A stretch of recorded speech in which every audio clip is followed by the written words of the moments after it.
오늘 뉴스 시간에요, 코로나19를 100% 잡을 수 있는 특효약이 발명되었습니다.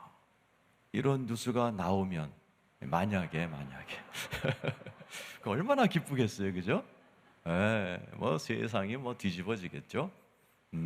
그리고 그 약이 우리 집 앞에 있는 약국에 올 때까지, 내 손에 들어올 때까지 좀 마스크도 쓰고 뭐 비대면 이렇게 하지만은 그래도 아마 지금처럼 이렇게 우울하게 보내는 게 아니라 아주 기쁜 마음으로, 설레는 마음으로 아주 그 날을 기대할 겁니다. 근데요, 이 코로나19를 이제 언젠가는 우리가 뭐 치료약도 지금 개발된다 이런 말도 있지만은 그거 해결돼봐야 여러분이 가지고 있는 인생의 문제들이 다 해결되는 건 아닙니다. 먹고 사는 문제, 가정의 문제, 자녀의 문제, 특히 죽음의 문제, 이러한 것들을 해결할 방법은 인간에게는 없어요. 저는 오늘 코로나19 특효약보다도 더 기쁜 우리의 모든 인생의 문제, 죽음의 문제부터 시작해서 지금 여러분들이 너무 괴롭다, 지긋지긋하다, 이런 문제들을 깨끗이 해결할 수 있는 아주 기쁜 소식을 여러분에게 전해드리려고 합니다. 그게 복음입니다. 1절 2절이죠 자, 같이 한번 읽어보죠. 시작.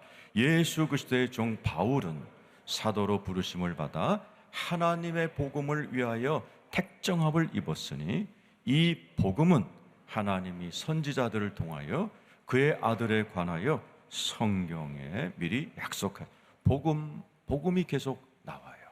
가장 기쁜 소식, 굿뉴스, 복음을 기쁜 소식이라고 이야기합니다.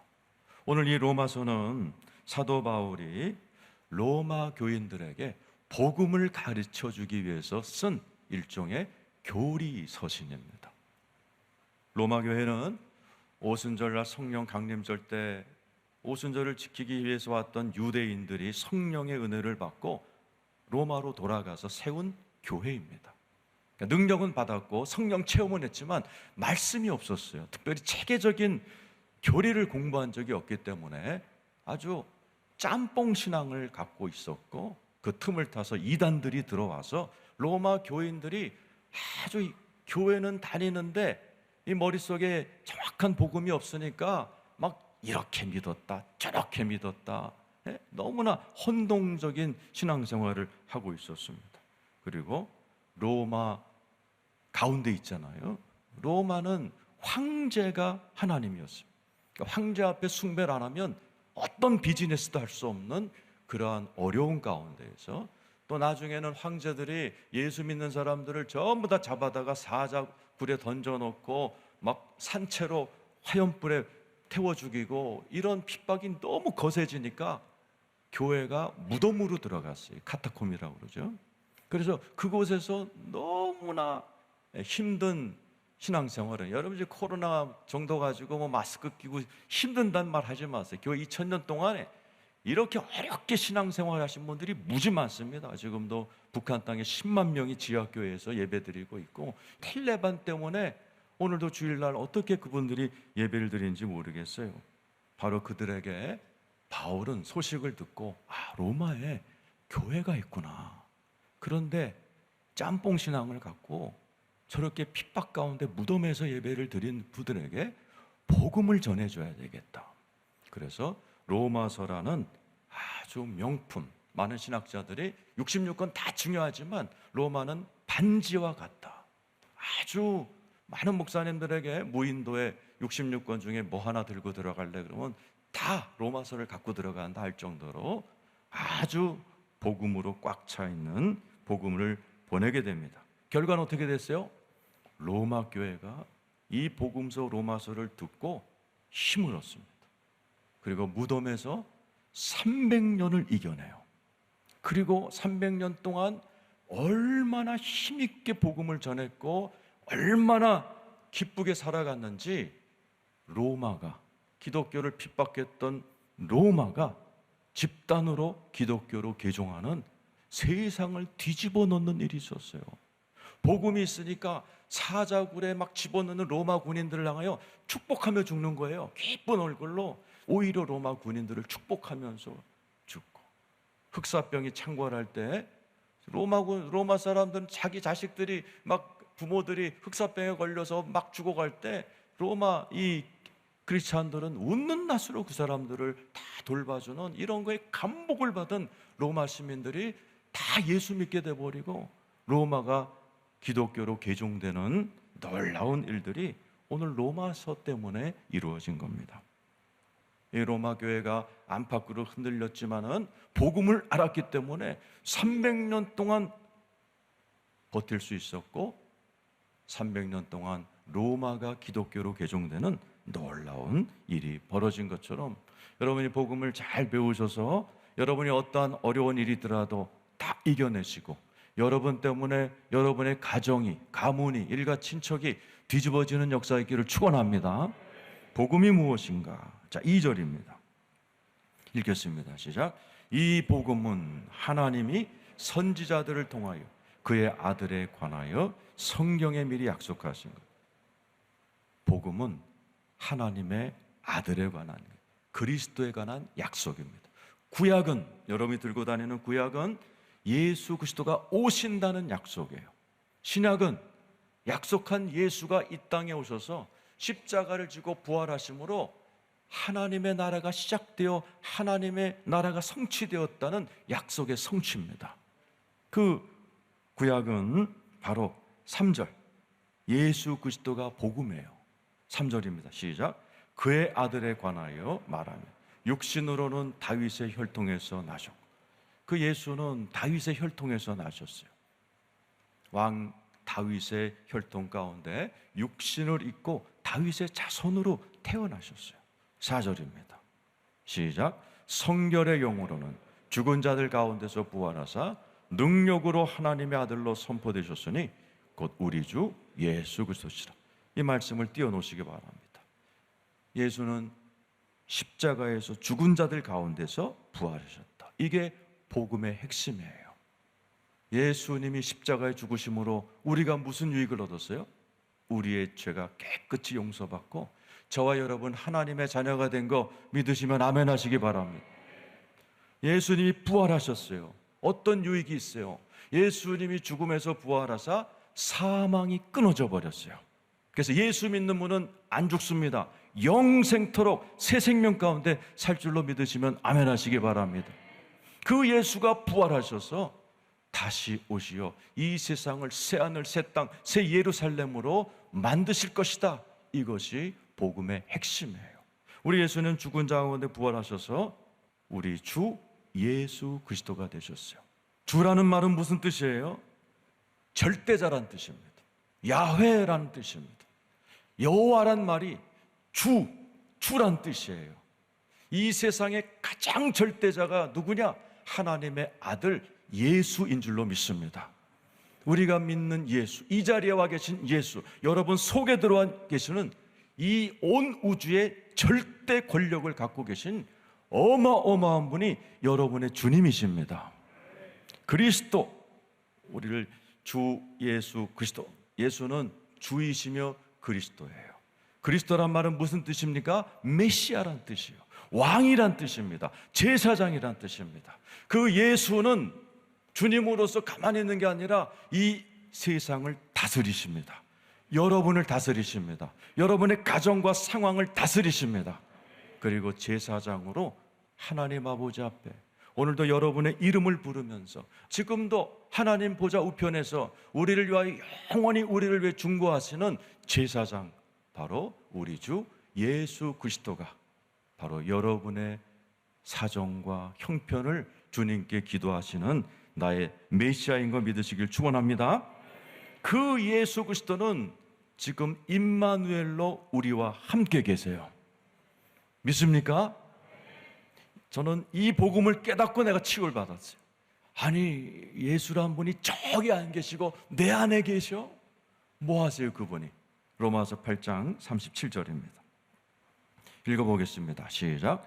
그러나 이 모든 일에 우리를 사랑하시니로 말미암아 우리가 넉넉히 이기는 일, 이 모든 일에 지금 여러분이 겪고 있는 걸 다 모든 일이란 말로 만들어놨어요. 경제적인 문제, 부부 문제, 자녀 문제, 병 문제, 인간관계 문제, 모든 일에 우리를 사랑하시는 이 예수 그리스도로 말미암아 우리는 넉넉히 이길 줄로 믿습니다. 그래서 로마 교인들이 그렇게 핍박을 받고 사자굴에 떨어지는 그 상경 가운데서도 나와 같이 예수 그리스도 그분을 믿기 때문에 그분과 함께 씩 웃으면서 죽는 거예요. 축복하면서 죽는 거예요. 흑사병이 창궐할 때 다 도망가는데 예수가 나와 함께 계신다는 것을 믿고 담대하게 온 로마 시내를 돌아다니면서 죽어가는 로마 사람들을 돌봐준 거예요. 오늘 이 자리에 계신 여러분, 여러분 문제가 얼마나 큰지 모르겠어요. 그러나 예수 그리스도가 더 크십니다. 그분이 넉넉히 이길 힘을 주실 줄 믿습니다. 여러분이 죽을 병 것도 알렸잖아. 복음을 알면 씩 웃으면서 살아갈 수 있습니다. 오늘날에도 암병원에 걸려서 하나님께 삿대질하고 목사 장로들이 뭐 내가 봉사인데 이럴 수가 있냐 이런 분들도 계시지만은 암에 걸려서도 웃음을 잃지 않고 여유를 잃지 않고 오히려 동료 암 환자들에게 복음을 전하는 복음을 알고 있는 자들도 많이 계세요. 오늘 이 자리에 계신 여러분이 어떤 문제가 있다 할지라도 예수는 해결하십니다. 예수가 해답이십니다. 넉넉히 기쁨으로 웃으면서 해결할 수 있는 힘을 주실 줄로 믿습니다. 사도 바울은 왜 이 많은 사람들이 복음을 듣고도 이렇게 좋은 복음을 아멘하지만 혹시 여러분 가운데는 근데 나는 왜 이 모양이죠? 나는 왜 이 모양인가요? 자, 히브리서 4장 2절입니다. 읽어보죠. 자, 시작. 그들과 같이 우리도 복음 전함을 받은 자이나 들은 바 그 말씀이 그들에게 유익하지 못한 것은 듣는 자가 믿음과 결부시키지 아니함. 여러분이 복음 전함을 받았어요. 그런데 유익이 없는 사람이 있어요. 하나님이 다스린다, 넉넉히 힘을 준다. 그런데 넉넉한 힘 받지도 못하고 기뻐하지도 못하고 믿지 않는 사람처럼 그냥 더 두려워하면서 살아가는 분이 많아요. 그 이유는 복음은 들었는데 믿지를 않는 거예요. 믿지를 않는 겁니다. 저기 썼잖아요. 우리도 복음 전할 받은 자이나 들은 바 그 말씀이 그들에게 유익하지 못한 것은 아무 소용이 없는 것은 듣는 자가 믿음과 결부시키지 않는 거예요. 오늘 여기 앉아가지고 그렇게 졸고 그 말씀은 듣지만은 그냥 뭐 빨리 안 끝나나 오늘 또 약속이 있는데 이러고 앉아있고 이 말씀이 믿어지지 않으면 미안해요. 예수가 십자가에 돌아가셨건 예수가 왕이 돼서 다스리고 계시건 여러분에게는 아무 상관이 없어요. 여러분 혼자서 낑낑대다가 살다 가는 겁니다. 그러나 믿으면 온갖 복음이 주는 유익을 얻을 수가 있습니다. 갈라디아 5장 2절 같이 한번 읽어보죠. 시작. 보라, 나 바울은 너에게 말하노니 너희가 만일 할례를 받으면 그리스도께서 너에게 아무 유익이 없느니라. 이 복음을 이해하지 못하는 문제는 전 초대교회 문제, 갈라디아 교회가 그랬어요. 복음을 알지 못하니까 할례라는 율법을 행해야 천국 간다 이런 말을 들은 거예요. 그래서 막 율법대로 살다가 또 복음대로 살다가 갈팡질팡하니까 사도 바울이 그딴 식으로 믿으면 그리스도께서 너희에게 아무 유익이 없다라는. 오늘도 많은 성도님들이 복음을 제대로 알지 못하고 복음대로 살지 못하기 때문에 아무 유익이 없는 거예요. 복음을 아는 사람은 죽어가면서도 씩 웃는데 복음을 알지 못하니까 아무것도 아는 일에 그냥 목숨을 끊어버리고 아무것도 아닌 일에 낙심하고 두려워하고 그렇게 살아가는 분이 너무 많아요. 오늘 자리에 계신 분이 이 로마서를 통해서 복음을 깨닫고 능력 있게 그리스도의 유익이란 유익은 다 누리면서 힘차게 행복하게 충만하게 사시길 축원합니다. 사도 바울은 이 복음이 나를 바꿔놨다 간증하죠. 5절입니다. 자, 읽어보죠. 시작. 그로 말미암아 우리가 은혜와 사도의 직분을 받아 그의 이름을 위하여 모든 이방인 중에서 믿어 순종하게 한다. 사도 바울은 내가 은혜와 사도의 직분을 받았다. 1절에 뭐라고 되어 있어요? 1장 1절 시작. 예수 그리스도의 종 바울은 사도로 부르심을 받아 하나님의 복음을 위하여 택정하고. 바울이 자기를 뭐라고 표현해요?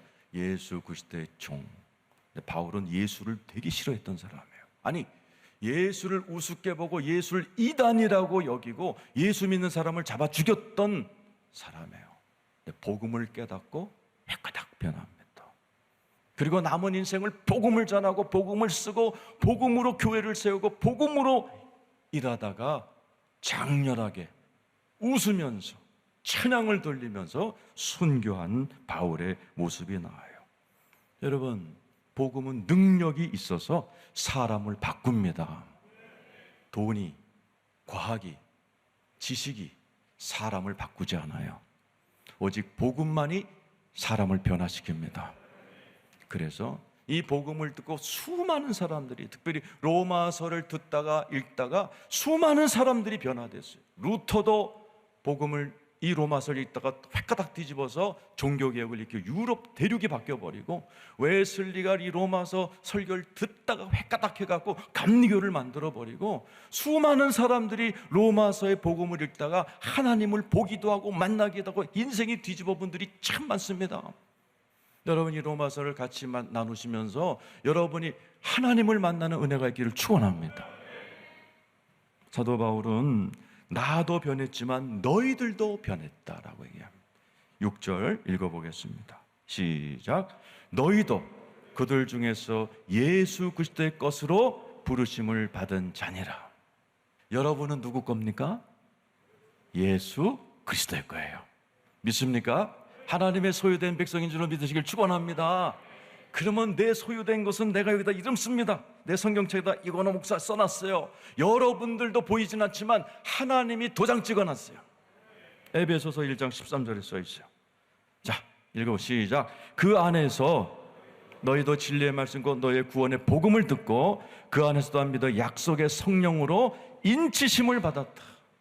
하나님만 보이는 이인을, 여러분들 예수 믿는 분 아멘 해보세요. 여러분 하나님이 다 인치시고 도장 찍고 찜한 분들입니다. 아무도 못 건드립니다. 여러분 말세가 되면 대환란이 오지만 하나님의 인친자들은 건드리지 못하게 되어 있어요. 계시록 9장 6절입니다. 9장 3절 4절 읽어보겠습니다. 시작. 또 황충이 연기 가운데로부터 땅 위에 나오매 그들이 땅에 있는 정갈의 권세와 같은 권세를 받았더라.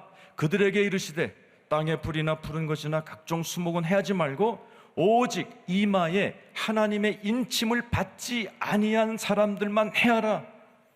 말세가 되면 하나님의 대심판이 일어나서 인구 3분의 1이 죽어요. 그때 하나님께서 하신 말씀이에요. 요 이마에 인친 사람 빼고 요거 없는 사람만 해하라. 예수 믿는 사람, 하나님 요거 내꺼 한 사람은 건드리지도 못하게 만들어놨어요. 오늘 이 자리에 계신 여러분 하나님이 인치시고 찜하고 내 거라고 하신 거 예수 그리스도 된 거 믿으시길 축원합니다. 그럼 마귀가 건드리질 못합니다. 세상이 건드리질 못합니다. 믿으면 믿음대로 됩니다. 나는 예수의 거예요. 그래서 돌보십니다. 끔찍히 아끼십니다. 복음은 우리가 하나님의 사랑을 받는 자가 됐다고 표현합니다. 7절 오늘 마지막 절입니다. 읽어보죠. 시작. 로마에서 하나님의 사랑을 받고 성도로 부르심을 받은 자. 뭘 받아요? 하나님의 사랑을 받고. 사랑받아 보신 분. 여러분 자라면서 아버지 어머니의 사랑받죠. 그러나 돌아가시면 더 이상 못 받아요. 남편과 아내의 사랑받죠. 친구들의 사랑받죠. 그런데 의가 틀어지고 사이가 나빠지면 사랑이 배신이 돼버리는 거 가끔 경험합니다. 근데 하나님의 사랑은 끊을 자 없고 끝이 없고 변함이 없으십니다. 하나님은 여러분을 무진장 사랑하십니다. 로마서 8장 38, 39절 읽어보겠습니다. 자, 시작. 로마서 8장 38절, 39절 시작. 내가 확신하노니 사망이나 생명이나 천사들이나 권세자들이나 현재이나 장래이나 능력이나 높음이나 기쁨이나 다른 어떤 피조물이라도 우리를 우리 주 그리스도 예수 안에 있는 하나님의 사랑에서 끊을 수 없으리라. 믿으시면 아멘 하시기 바라요. 오늘 사도 바울은 현재 진행형으로 썼어요. 한 번 받는 게 아니에요. 하나님의 사랑을 받고 또 받고 또 받고 또 받고 언제까지? 영원히 하나님의 사랑을 받는 자 된 거 여러분 감사하시기를 축원합니다. 마지막으로 7절에 보면 우리는 성도가 되었다. 로마서 1장 7절이죠. 하나님의 사랑을 받고 또 받고 또 받고 성도로 부르심을 받았다. 제가 불교 신자가 돼서 제일 은혜 받은 게 성도로의 부르심이에요. 불교에서는 보살이 되려고 애를 씁니다. 부처같이 깨달음에 이른 자를 보살이라고 그래요. 그 보살 단계에 이르지 못하면 다음 생애에서 개나 돼지로 태어납니다. 조금 착한 사람은 소로 태어납니다. 막 산 사람은 바퀴벌레로 태어납니다. 저는 그게 늘 의문이었는데, 그래서 착하게 살려고 애를 쓰고 많은 사람들이 산에 가서 머리 깎고 수도하고 5년 동안 벽 보고 눕지도 않고 수행을 합니다. 그런데도 보살이 되지 않아서 정말 많은 스님들이 나 지옥 간다 그러고 죽는 걸 보면서 참 이해가 안 갔어요. 그런데 예수 믿자마자 뭐예요? 예수 믿자마자 나는 하나님의 거룩한 성도가 돼버리는 겁니다. 하나님의 자녀가 되는 겁니다. 그리스도의 신부가 돼버리는 거예요. 이것 같은 복음이 없어요. 이 복음을 잘 설명하는 예화가 있죠. 창녀가 있었어요. 어느 마을에 불법인 몸을 파는 일을 하면서 숨어 다니는 이 창녀가 살고 있는데, 어느 날 왕자가 공문을 발표합니다.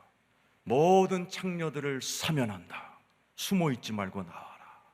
이 창녀가 이제 숨어 다니던 그 전력을 부끄러워하지 않고 나와서 이제 시골에서 농사를 짓습니다. 근데 어느 날 왕자가 찾아왔어요. 그 창녀였던 그 처녀에게 청혼을 하는 거예요. 내 부인이 되어달라. 그리고 궁전으로 데려가 그 창녀의 말투도 거칠고 막산 이 여자를 예쁘게 꾸며줍니다. 그리고 왕관을 씌워줍니다. 너는 나의 신부다.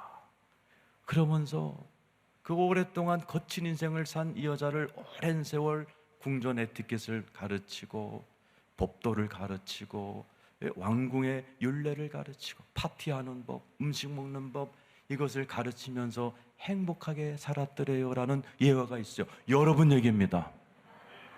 죄인이었던 우리들을 예수 십자가의 보혈로 깨끗하게 용서하신 것 믿으시길 축원합니다. 거기서 끝난 게 아니라 저와 여러분을 예수님이 넌 나의 자녀야, 넌 나의 신부야, 너 지금 성격은 거시기하지만 걱정하지 마, 내가 다 해결해 줄게. 네 안에 성령을 집어넣어 거룩하게 만들어 영원토록 나와 같이 왕노릇하자. 왜 우리를 택했는지 몰라. 이거를 택하심, 부르심이라고 그래요. 왜 나를 택했는지 몰라요. 왜 여러분을 택했는지 몰라요. 93%가 지금 밖에 있는데 그 사람들 안 택하고 왜 7%, 대구 시민의 7%인 우리를 택해서 우리를 하나님의 자녀 만들고 하나님의 신부 만들고 영원한 왕노릇할 존재로 만들었는지 난 모르겠어요. 그러나 하나님의 은혜입니다.